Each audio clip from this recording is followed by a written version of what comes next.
Hey everyone! This weekend we are on the road again, but we're heading somewhere totally different. We're going to the Crater of Diamonds State Park in Arkansas. It's actually the only place in the entire world where you can hunt for your own diamonds and keep whatever you find. So we've got our camping gear all packed in the back, we've got a campsite reserved, and we are ready to start the hunt tomorrow. So whether we strike it rich or just get hilariously muddy, I think it's going to be a good time. So stay tuned if you want to check it out with us. Welcome to World Wanderers. We're Alicia and Will. Come wander the world with us. After a long drive, we finally rolled into Arkansas a little later than planned. There's a Walmart about 30 minutes from the park, so we made a quick stop to grab some charcoal, firewood, and the groceries we'd need for the weekend. By the time we got to the campground, we were starving, so we fired up the grill and made burgers with that fresh charcoal. And honestly, they turned out so good. So we got to the campsite last night, but it was pitch dark, so I'm going to give you the tour right now. They have both tent-only camping sites and they have like RV camping sites. So we decided to get one of the RV camping sites because we have an EV and we wanted to be able to plug it in and be able to charge when we got here. So it was a bit of a price difference, but it really wasn't bad. So I'll show you around now. We are campsite number 12.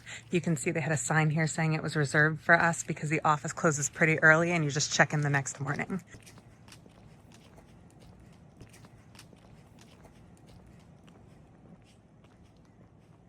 Have our bed all set up in here. It was actually pretty cozy last night. I did have to get up and go to the bathroom, but luckily the bathroom is just right over there. So I would definitely recommend campsite number 12 if you think you're going to need to get up. It's got an outlet we just plugged into with an adapter, but obviously they have real connections if you have a real RV. And then a spigot for water, which was really convenient. And then every spot does have a little fire pit. We got some wood, so we're gonna have a fire tonight, and a trash hook. Last night we did make burgers, which were really good. We made them on the charcoal grill right here, so that was great. And then we've got a picnic table.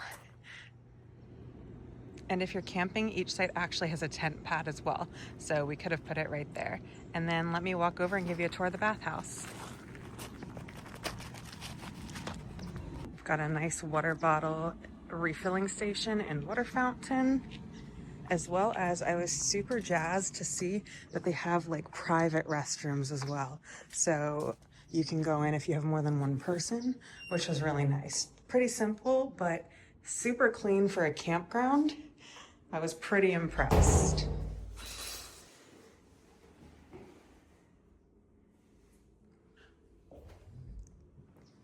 So they have 6 of those, 3 on each side. Got a playground over here. And then on the opposite side of our campsite is a trail that leads right to the mines. The visitor center and park entrance for the mines is where you register for camping as well. Since we arrived too late last night, we had to check in this morning by 10 a.m. So we figured we'd head over there first thing in order to not waste time once the park actually opened for the day. Definitely a pretty place to walk around in the morning. It's really quiet here and the weather right now is just perfect. So we're going to try to check in. Hopefully the check-in office is open. The walk from the campsite to the visitor center was maybe 10 minutes max. What did you say? Most, yeah. I guess it would depend what campsite you're at, but from ours, which was right by the Bathhouse. right, I would say maybe like 8 minutes. Yeah, most. Yeah, it was pretty quick.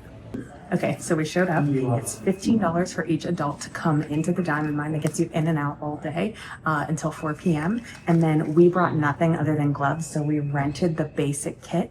That was a $60, but you get $45 of it back, which is a deposit. So all in all, it's actually $15 a day to rent the kit. What that gets you is a shovel, 2 screens, one's a little bit finer mesh, and a bucket. So we'll see. We saw a guy this morning that was coming in that said he's been coming for 11 years and has already found 300 diamonds. So we thought that was pretty cool.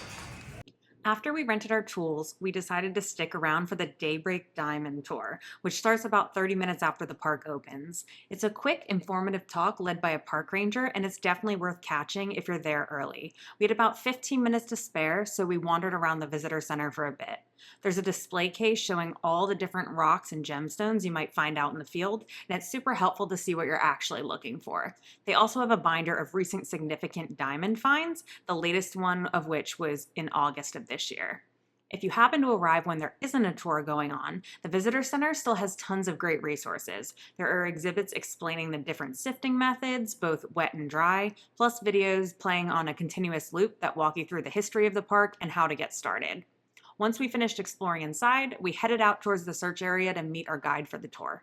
We just got done with the talk with the park ranger, and it was about 15 minutes, and I thought it was really helpful. She kind of walked us around and pointed out where good things have been found in the past, what you're most likely to find in each area, how to sift through doing dry sifting or wet sifting, or even just apparently walking and looking along the surface is a really good way to find diamonds. So I think this morning we're going to start with just doing some surface searching, walking around and looking at the bottom of the ground and just seeing if anything's popped up.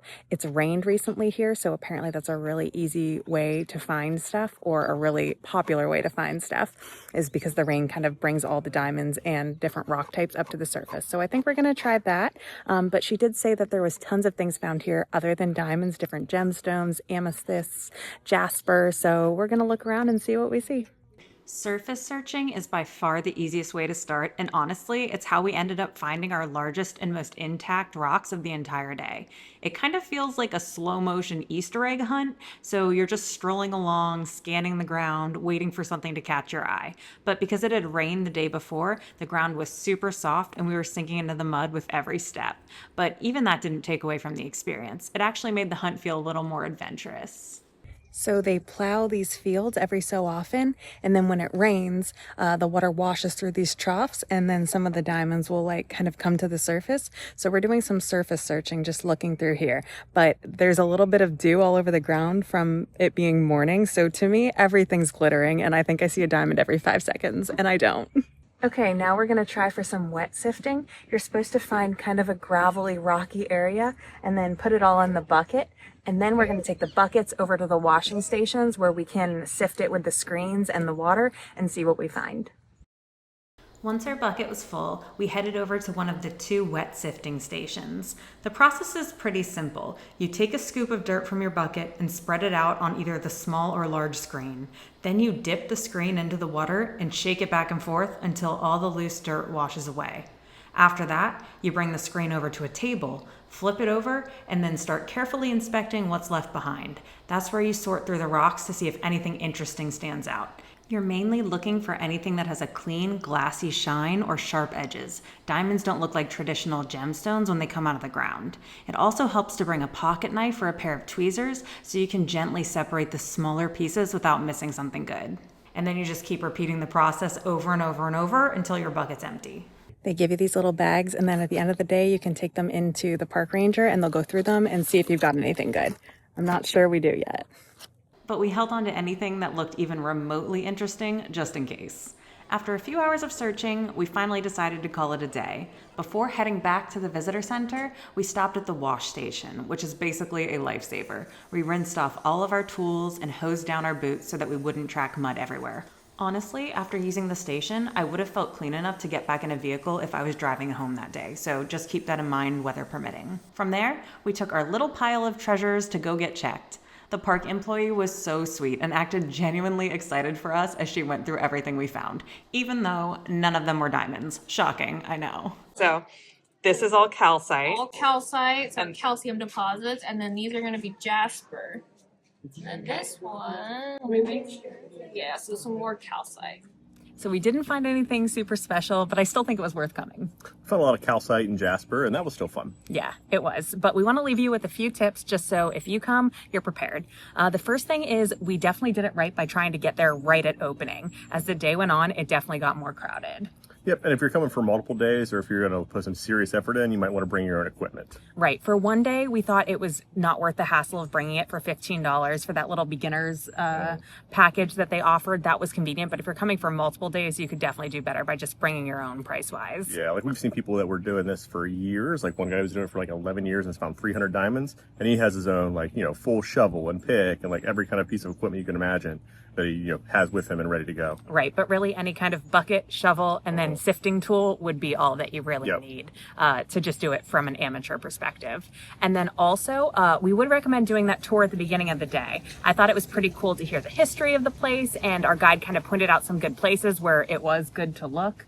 And that was just interesting and well worth the 15 minutes of being there. Yeah, and the right time of year, like finding the right time of year to come is also a really good idea. We were here in November, beginning of November, early November, mid-November, I guess.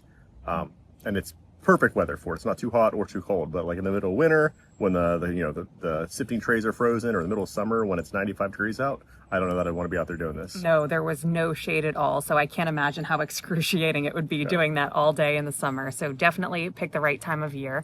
And then they give you those free little paper bags that are free to take. Make sure you take a couple of those because ours kept ripping all day. So grab a few of those. And expect to get really dirty.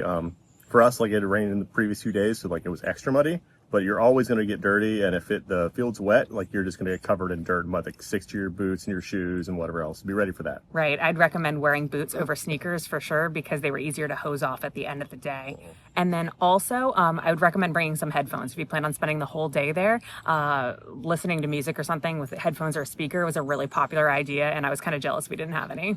And if you're just looking to do it for a little bit of fun while you're here, I would say half a day is more than enough. Right. I mean, some people were here for like multiple days for their whole vacation, but honestly, after about 3 hours, we were like, okay, I've gotten the gist of this. This is fun, but that was kind of enough to get the experience. It was also super dog friendly. A lot of people brought their dogs into the park and they were walking and running around with them. So that was fun. If you're on a trip, definitely you could bring your dog into the park, not leave them in the hotel room. So that was pretty cool. Diamond dogs. Yeah. And then if you're coming to camp, we definitely recommend staying right here on the campsite. Yeah, That's part of the state park. It was really affordable, so convenient to just walk over there and not have to get back in your vehicle super dirty.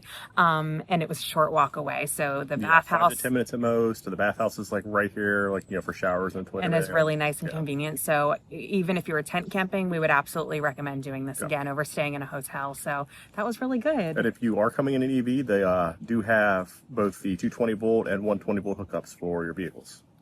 After we relaxed a bit, we still had a little time left in the day. And if you do too, I definitely recommend stretching your legs on the Little Missouri River Trail that's part of the park. It's a short, easy walk, but it's absolutely beautiful, and the river runs right alongside the path. So we're walking on the Little Missouri Trail. It's about 1.2 miles from the campsite and goes to the Little Missouri River. It's really nice. It's beautiful through the woods. It's paved and it's super flat. I would even say it's pretty accessible. Yeah, definitely. After that, we headed back to the campsite to enjoy our last evening. We got a fire going, cooked up some cheddar wursts for dinner, and of course we had to toast a few marshmallows. It wouldn't be camping without them. But we also tried my new favorite camping treat, Savory s'mores. We roasted cheese squares, pepperonis, and even pieces of string cheese, which were my favorite, and smashed them between crackers. It sounds a little wild, but trust me, so yummy. So overall, it was definitely worth the trip. We really enjoyed our time, and thanks so much for watching. Safe travels.